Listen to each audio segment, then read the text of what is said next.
Phoenix Squadron, form up and focus fire. Welcome everyone to the new AZ Swoo channel. We're here to bring you guys competitive games and do some VOD reviews and commentary on some local games here in Arizona. I'm Nate, and I'll be commentating with co-host Ryan. Hello. And this is going to be our first match of the channel. We have a Quinlan Vos Tarkin Town versus Anakin Colossus. Yeah, pretty cool matchup here. Seeing some meta decks. Daniel here on the right is the Arizona PQ winner, and we have Zach here on the left. Competitive player. He's played a lot of Bosk. He's played a lot of. I think he was on Bosk last set, and then now he's on the heroic side, playing with some heroism cards. That Quinlan at Tarkin Town, pretty nasty hand hate deck. Looks like Anakin won the role there, so he has initiative. And it looks like we're starting a resource. It looks like a tech here in the opening. Is that tech? Was that a tech? I can't tell. I think it's elite. It's a tech L3, and L3, yeah. Not too much hand hate aside from a spark, it looks like, from Zach. So could be a turn 1 spark. Could also be an L3. Probably an L3, responding to the turn 1 play with following up with the Tarkin Town here. What do you think about this matchup? I think it's, personally, I think it's more favored towards the Quinlan just because Annie starts a card down already into a hand hate deck. It's a pretty rough deal. Yeah, starting with one less card, I think the hand hate is really gonna be hurtful here. I do know the Anakin player does like to play a lot of hand hate also, so I'm not sure how that impacts the Quinlan. Yeah, very interesting here is the L3 got resourced in favor of the A-Wing. I think it's a good move. I think it's a 50-50 here just because like you could get Perilous on the L3. But also that shield helps in the case of like a force throw that comes down, but that is something to happen later. So I do think that A-Wing is probably the better option just to push more damage earlier on. We do see that Tarkin Town go off and take care of the C-3PO, which is pretty big considering how the anti-player Colossus players are trying to get card advantage back any way they can. And usually that's in the form of a Quill or a C-3PO. We see a Cassian come out on the board, big butt there. But yeah, just damage starts on the base here with the A-Wing. We see that tech in the hand come out now. So pretty threatening. Don't know what could really come out of the smuggle row this early, but 2, 3, 5s on the ground is interesting to see mirrored. So we know we're running Quinlan with a hand hate here. Kind of what resource do you want to start hand hating the Anakin? Honestly, it really depends. I'd say I haven't played too much Quinlan personally. But I think definitely like the big Annie turn is the 6 resource turn. That's when they're trying to play 2, 3 drops typically, or like 2 cards, whether it's like a village protector or a force thrower. They're trying to get their lightsabers stuck onto the Annie. So usually that 6 resource turn, the deploy turn, is like a very important turn. So usually trying to get the important cards out of the hand before then. We do see the pillage come out early from Annie, hitting the 3 cards in hand. I think he's just trying to preemptively do as much to deny the Quinlan's hand hate against himself by trying to hit as many of the hand hate cards out of the Quinlan's hand. So pretty interesting there. We saw the Ahsoka go down as well to eat away some of that hand hate. But yeah, both players are just attacking the hands at this point. And I think we're going to get to top decking pretty fast. We'll have to see how that goes down. We did see the pump on the Cassian. Anakin taking damage to his base, and 10 damage to base. That means +2 on the Anakin right now, and he's taking more damage. So once that Anakin comes out, it's going to be an issue. Yeah, it's pretty substantial amount of damage here already at the 5 resource turn. And yeah, you just see a lot of value from Anakin as a leader, just having those high health, low attack units getting pumped and swinging in, usually getting a good 2-for-1. See the Poe coming down here as well, and that's gonna be a problem for the Annie flip turn unless he has a clean answer. That Poe can one-shot the Annie. So Quinlan's looking really good right here with that Poe preemptively put down. So are we just worried about the 2 damage additional ping there, or is there any kind of upgrade hate, or I think it's what's the last mode there on the Poe, but I know they have that can swing. The hand, yeah, the hand destruction as well. So Poe's really big here for the Quinlan. I think if Quinlan's can get a Poe to stick on that 5 resource turn, I think that's pretty massive into Annie.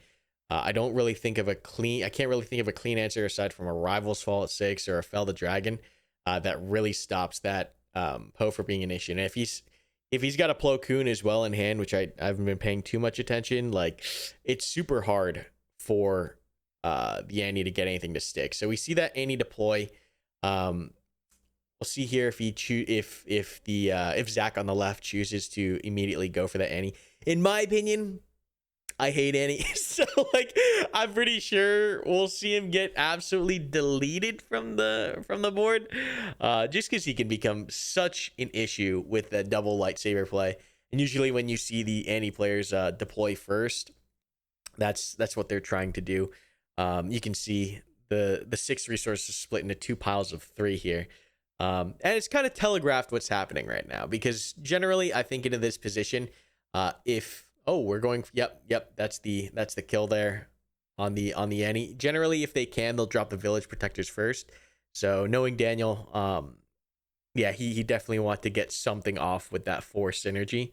Looks like he was trying for a force throw, but was not able to get it to stick. So really tough position here for Daniel. And yeah, Zach is looking pretty strong going into these next turns, but pretty close to top decking here. 1 card left in hand, I think, for Daniel. Yeah, so bringing out the Annie when there's a clean kill on board. Do you agree with that play? I think there is a consideration for maybe some pass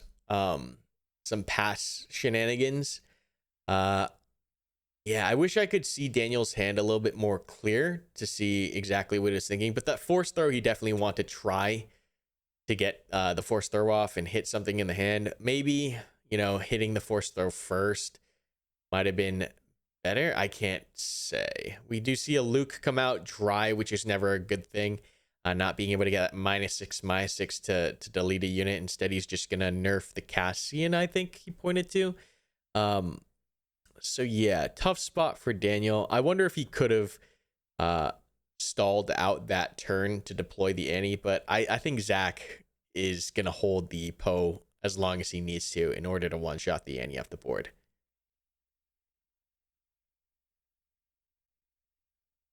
On his resource here, it does look like we have a Kira and a surprise strike in hand. And the 35 health base does seem like a lot of health to get through. So even with a Quinlan on board and 3/5 Cassian, still have a lot of health on that Colossus base.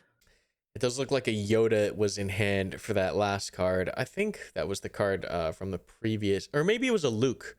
He was holding on to the Luke in the force throw from the last turn. I wish we could get a better picture of that. But yeah, it seems like the only other option that Daniel had for that turn was maybe force throw first.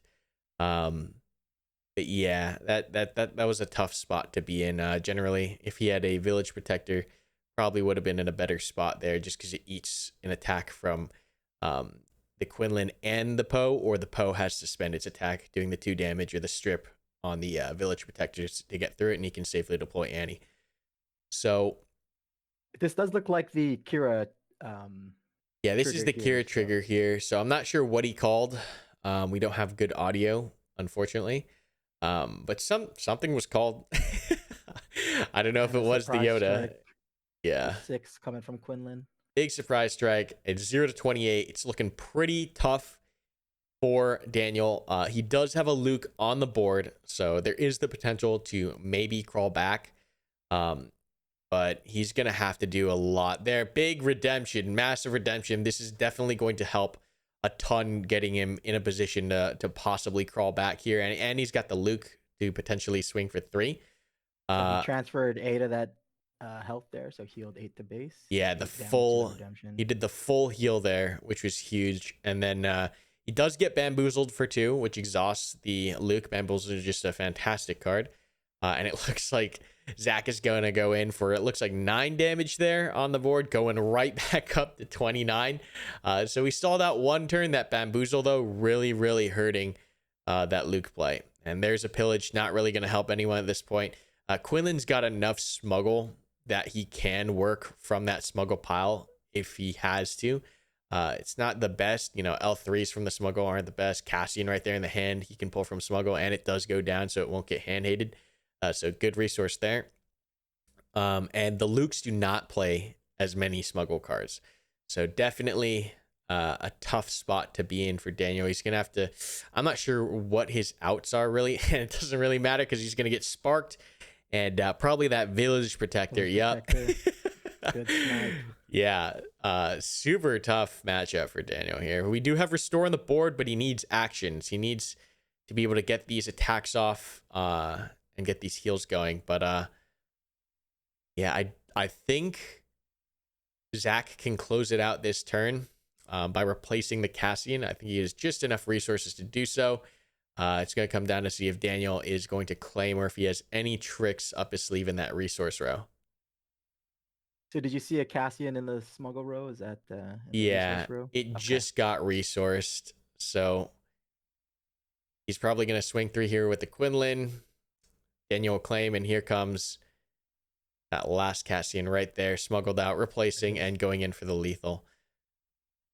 And that's going to be game one. Quinlan's going to take game one. Yeah, Quinlan's going to take game one here. It'll be interesting to see what tech or side Daniel has. What do you think about this matchup after this one round here? You think it's a pretty, in my opinion, it's pretty tough. I think Annie needs another way to draw. Yeah, I don't know if it was the hand hate or maybe just not getting the units on board, but having that Annie dry with a Poe on board is just, that's a tough spot. I mean, that just sounds like he might not have had, or looked like he might not have had any other plays in hand. So that's just a difficult spot to be in. Yeah. Yeah, you usually see the Obi-Wan or even a village protector coming out before the Annie, but I think that was coming into that turn. It was almost Annie first action, or pretty Yeah. close to first action there. And that's pretty telling coming from Daniel that like he pretty much does not have an answer. I don't think he'd ever blunder playing the Annie dry if there was an answer in his hand. And I know he's running Perilous, he's running Fell the Dragon, he's running, I'm not sure if he's running Obi-Wan's, but I know he's also running I think he's running one Rivals Fall too, but just no answers for the Poe. Yeah, just a tough spot to be in. I think he's also running like 3 Village Protectors. What was your thoughts on that Kira play to defeat his own Kira? Was that just to look at hand and see something else? And I guess a follow-up question, does the second Kira, it wouldn't hold 2 things at a 3 resource? No, he's pretty much would it? replacing the one card that he calls with whatever he sees, or if he changes his mind on the Kira look. But yeah, so the Kira gets weaker the more resources are out, just because you can pay for it with the tax. But at that point, I think it's still worth to look. You might see another Luke. He might see, I guess there was already a redemption on board at that point. I don't know, maybe a vigilance or something that could heal.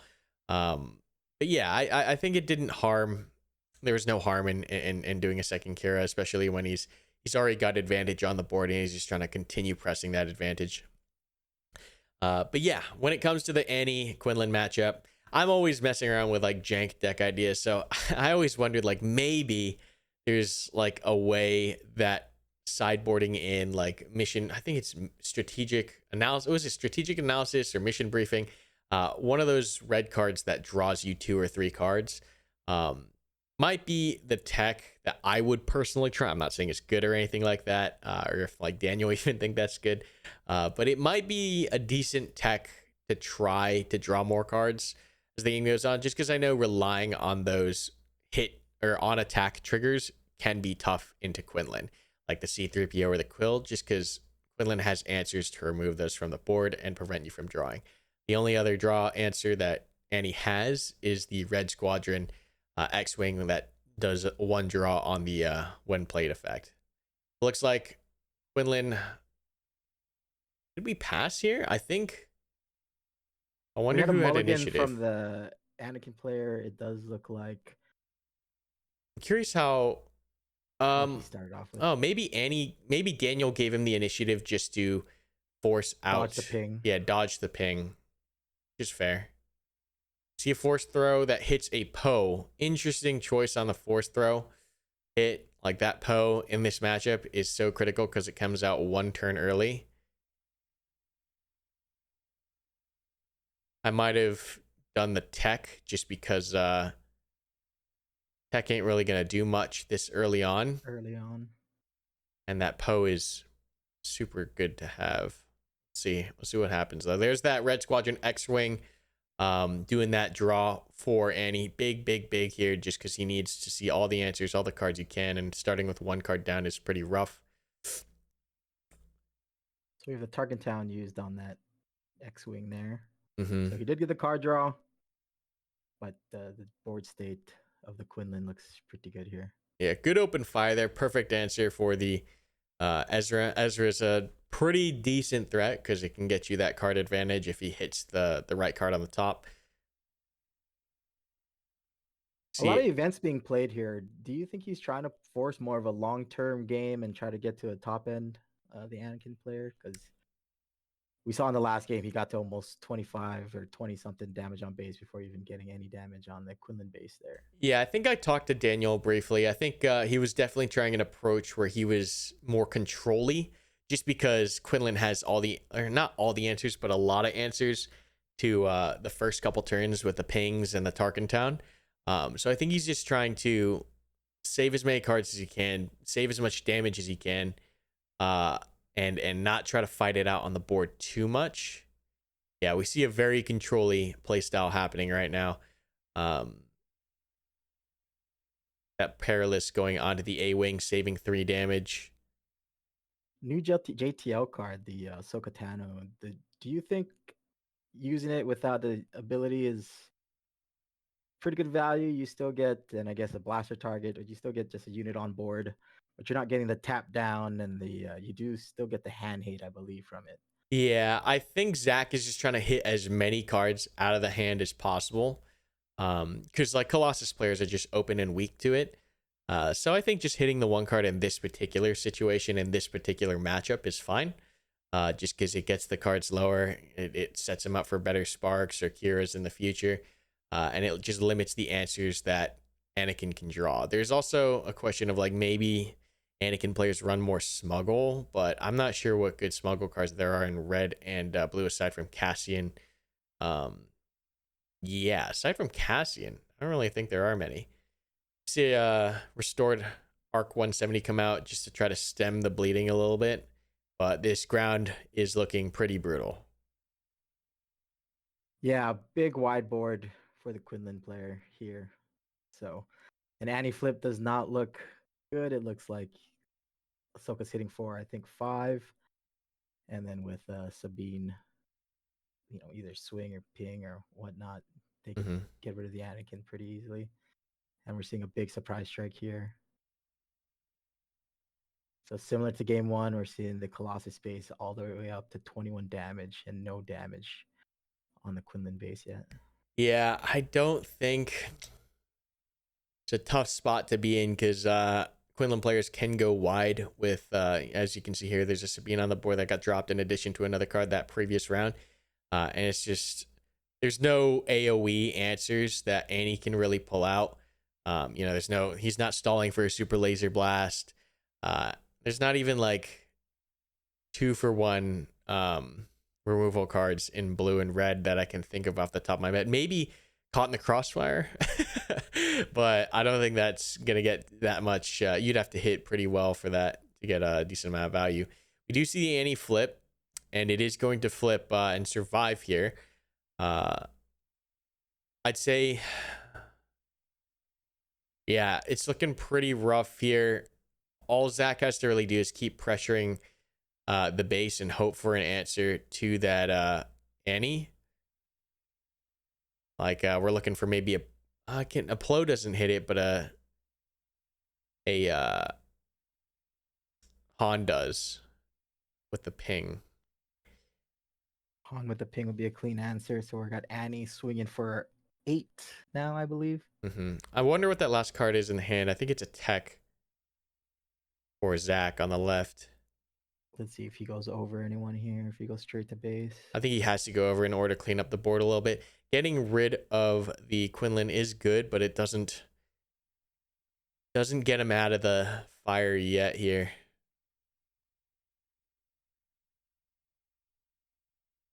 And Zach just laying on the heat here. Yeah, I think that is still the tech in hand. Yeah, so like going back to turn one, I think pitching the tech off the Force Stone, keeping the Poe. Oh, he top decked another Poe. He just drew a Poe, yeah. So he's drawing it a little bit late. So he will have to deal with the Annie for at least one of the turn unless he throws the Kira in, the Ahsoka into it, which I think I don't think he does. I think he just keeps swinging base. Unless if he has a pump here. Yeah, how much on board does he have? Because he's got the red leader there. Oh no, that's the damaged. Yeah, red. So we see the Annie going in and trading off with the Ahsoka. I always get Ahsoka and Kira messed up. Yeah, and that red, was it red 5? Red 5 is such a gross call. I think red 5 is so good, especially when you're pinging things targeted. I've got a full value Luke there with the -6/-6. Yeah, taking out the Sabine, not the best target. I think we drop a Poe here. I think we have to drop the Poe just to keep. Or he's got one card in hand. I think Ahsoka. There's an argument for Ahsoka, and I'm not sure what is in the resource row. We could see maybe a Cassian if he's got one in there just to push more damage, and he's looking. Oh, there is a Cassian. There's a Cassian there. So I do think he's just going to continue to put in more damage. That restore can add up, so I think that is the play for sure. Is he just needs to continue pushing as much as he can. So there we see the Cassian out of the row. Daniel has to get these restore triggers in. A hyperfoil Luke looks super nice. So this Cassian looks like it's going to take him to 31. Got 4 more damage on base. He's got to get rid of Cassian and the red 5. Red 5 swings for, I think it's a 3/4? 2/4. It's a 3/4. 4.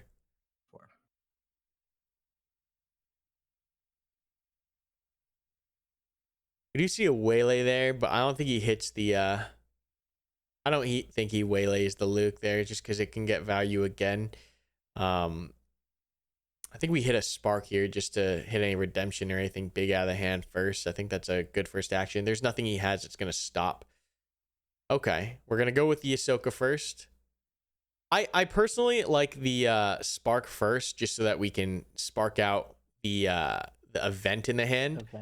Yeah, but he then did swing with the Yoda. So I think he's just gambling there for hitting the Yoda to exhaust it down. We could waylay. No, we're gonna see a spark. I'm not sure what. Okay, it was a village protectors. Yeah, we definitely want to get rid of that. And then we're gonna get another restore here. And Daniel does seem to be stabilizing. I do think a lot of this stems from not having that Poe on the board pre-Annie flip. I think Annie was able to come out and take out, I think, 2 units. He definitely took out the first Ahsoka. And what else did he take out? I think he took out Quinlan Cassian. too. He take out Cassian too, so a 3-for-1. Yeah, definitely. No, the Luke was the Cassian target. Yeah. So yeah, that little advantage there, swinging the game back in Daniel's favor. This is an uphill battle now for Quinlan as 2 restore units and a sentinel in space. We do have a claim coming off, so that's going to swing another 3 restore there on the Luke. Yeah, that 3 restore really starts adding up, and he's got Yoda and Luke out there. So yeah, and Zach not really having good answers into this board state. Yeah, that's tough.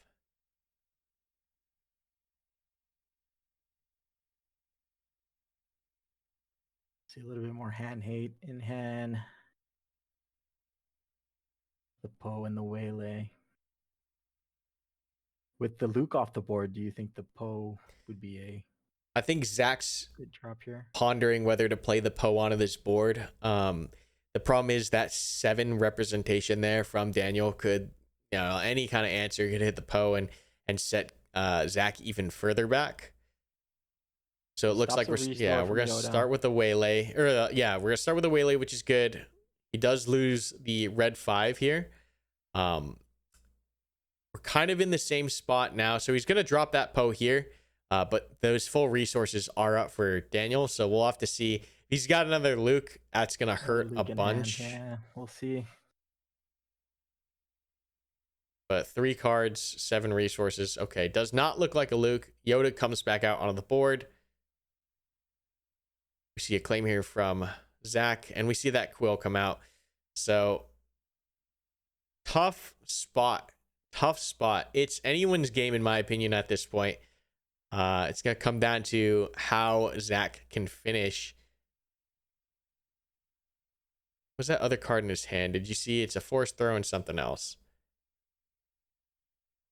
I didn't catch it. So right now with discard, It's an L3 representing 8 damage. I wonder what he resourced. I'm not sure that Quinlan needs to resource too much at this point, especially when you have 3 cost cards in hand, or 3 total cost of cards in hand. We're gonna look at the post wing. 6, 7, 8. You could push him up to 31 if you wanted to. See, this is the problem with he's pitching both. Oh, is he gonna pitch both? Oh, he's gonna pitch one in order to do the damage. Yep. 31, so pushing some up to 31. I think it's super close game right here. I'm leaning in. I'm excited. This is a super tricky match here. We get to draw here as well. That's amazing. So he uses the restore 2 to pump for free, basically. Yeah. Restore units are super good with Annie.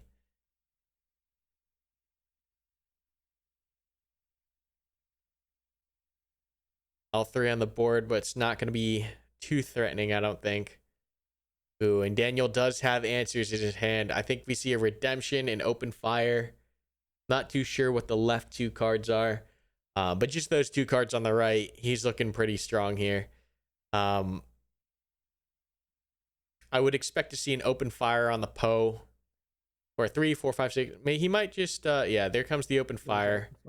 3, 4, 5, 6, 7. Yeah, he doesn't have 8 for the redemption. They'll probably pop down next turn.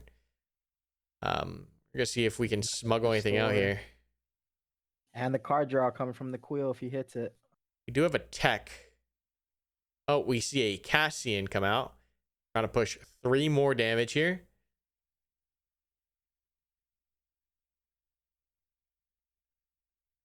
We have what an uphill battle. Yeah, it is. It is tough. He's gonna see if he can get another answer here. Healing 1. We do see a top target. That is maybe an answer. We'll see. 3 damage in, and Daniel is now in lethal range. He will have to most likely claim here and drop the redemption first action.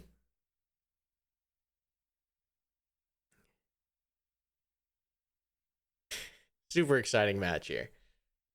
So there goes that 8th resource down for Daniel. Do you think I saw a prestige card in there? Trying to think of what prestige ships are in the doesn't look. Oh, I think he scoops. Does he scoop? So he scooped. Oh, was it not a redemption? Did I not see a redemption? Maybe I didn't see a redemption. I don't think it was it. Very tough matchup there. Looks like the Quinlan takes it. Yeah, 2-0. Quinlan takes it 2-0. Very good. Yeah, I think super tough matchup. I think first turn though, I think if Zach keeps that Poe, I think it's even more rough. But yeah, awesome play by these 2 players, super good players at the local scene here. And I think that's it for game 1. Well, how are you feeling about this first inaugural episode? Yeah, great commentary. Thank you for chiming in and joining our video here. Look forward to more content and more videos and VOD reviews with you, and hopefully can grow the channel and just put out some informative content out there for all the swoop players.